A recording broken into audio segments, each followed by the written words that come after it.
Alright, well, I'm real excited about today's episode. I've been hanging out for it. I'm going to finally show you my 1970 VG Valiant Hardtop. I'm going to start off by doing some brakes, but then I'm going to be putting in a heavy duty clutch, and the guru Dave from Dave Lee Race Engines is going to come around, tweak the tuning, and then I'm going to go thrash on it. So let's go take a look.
Right, so a quick rundown on the Valiant. About a year and a half ago, I sort of noticed the shift in the market with, Aussie two-door cars, and I decided if I don't get onto it now, I'm going to miss the boat. So I was looking around. I didn't care if it was GM, Ford, Mopar.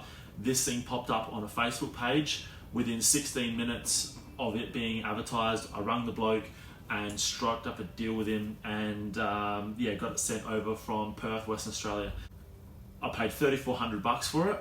It's a original matching numbers 245 Hemi automatic, Regal vinyl top, sterling moss green. It's a really nice car, power assisted brakes. It would have been a beautiful car in its day. It's obviously sat out in the weather and the body's deteriorated. Structurally awesome, wicked floors, perfect steel panels, really good chassis rails.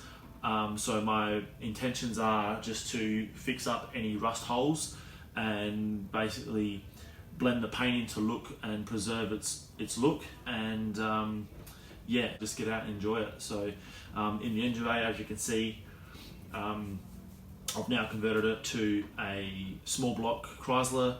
It's got a 4-speed manual in it. I just got to tidy up a little bit of paint work here and some rust here, and it's going to be a good cruiser.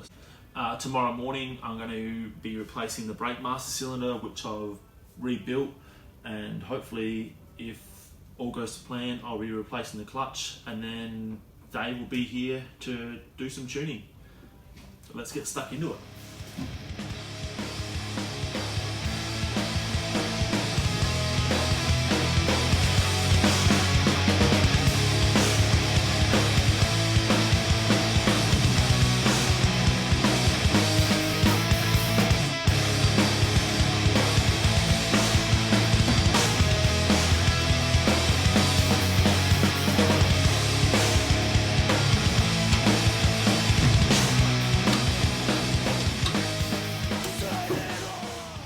Master's back on, ready to bleed up. So we'll jack the car up, get up on stands, and then have a crack at getting the brakes all bled.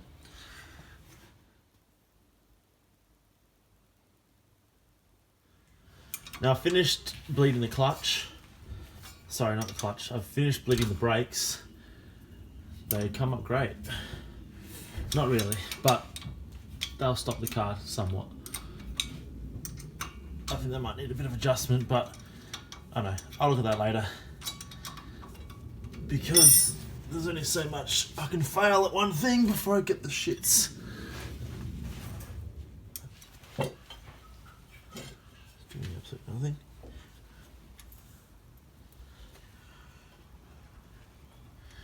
Did anyone notice this jack stand's doing nothing?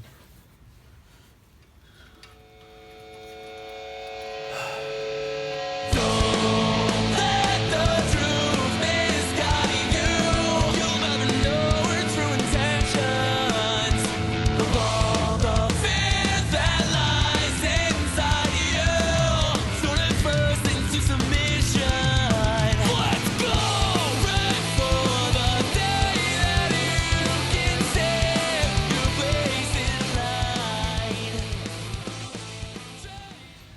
So after trying to undo the bell housing for the last hour and a half,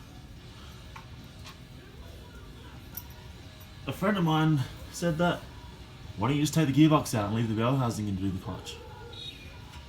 Genius. So that's where I'm at.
So it's been about a week since I started this. Things never go to plan, but I got the clutch in, I got that all swapped over, flywheel, clutch, gearbox back in, tail shafts back in.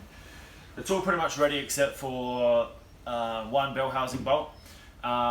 Dave Lee came around and had a look at the car, and unfortunately didn't get it on film. We sort of got stuck straight into it, but basically I needed to get a set of points because this is still running an old school Mallory twin point ignition, so I've got a set of points to put in the thing.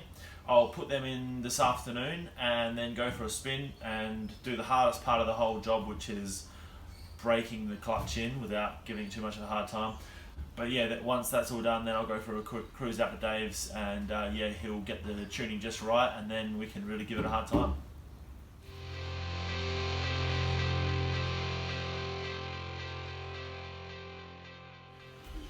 Alright, so I'm about to fire up the Valiant for the first time. Listen to this. I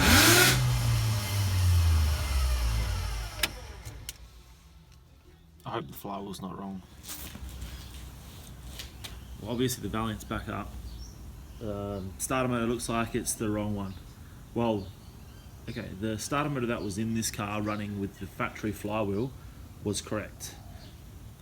However, the starter motor, the flywheel that's on the car now, that come with the kit, is looks like it needs a fine spline. Luckily I had one lying around. I'm not sure where this come from. It might be a Hemi 6 one, but nonetheless the spline on this starter motor is a lot finer than the one on this.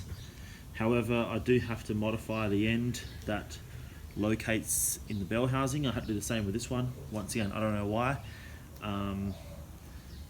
And also a little bit of the side of the housing here I have to buff out because it touches the flywheel. So probably not the right one, but I know it will work because I've got that one to work. Maybe a Mopar guy can tell me, but right now I don't really care because I'm going to get the thing going. And to be honest with you, if I go to the internet, I'm just going to get a bunch of shitty opinions that I can't be bothered dealing with right now. I just want to get this thing drivable. So I'll do some grinding, put it in the car, and then I hope this one works. I think it works.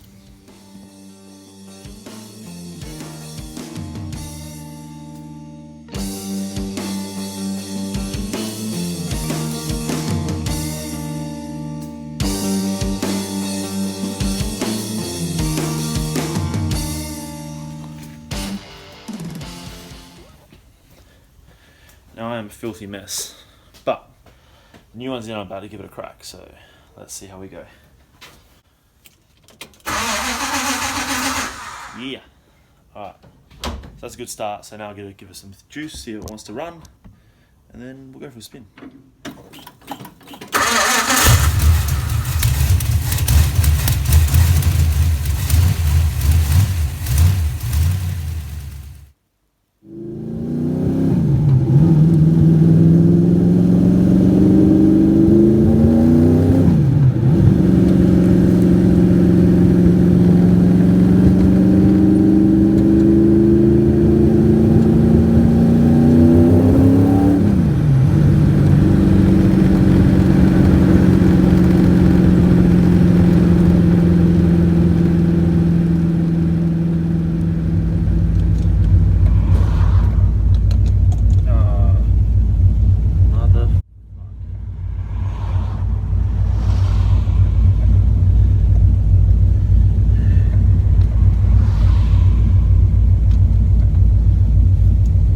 first test drive.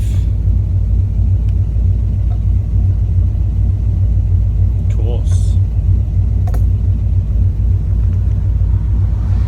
Limp at home. Fixed the shifter, and I've just been driving around just trying to get some wear into this thing, just breaking the clutch in. I've sort of been taking it reasonably easy. I wouldn't mind sort of slowly sort of getting on it a little bit, so yeah.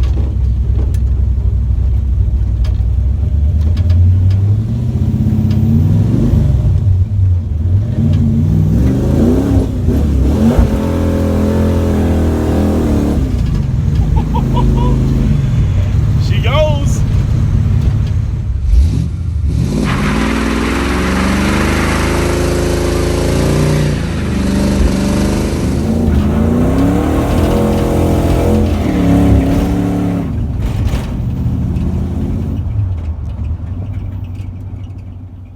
Thanks for coming to check out my Valiant. The car has really fought me over the last few weeks. I've ended up doing a full ignition system and brakes, and I can't even think right now. I just went through this car and it's still miles off of done. I wanted this video to be done a couple of weeks ago, but anyway, I got there in the end. I really wanted some really good video footage of this car, but look, it's just pushed me. So I'll come back with this car once I've done some more work, and we'll get some real nice footage of it. And yeah, hopefully I'll see you next time. Don't forget to like and subscribe if you want to keep updated with any of the stuff I'm doing. So thanks guys, I'll see you next time.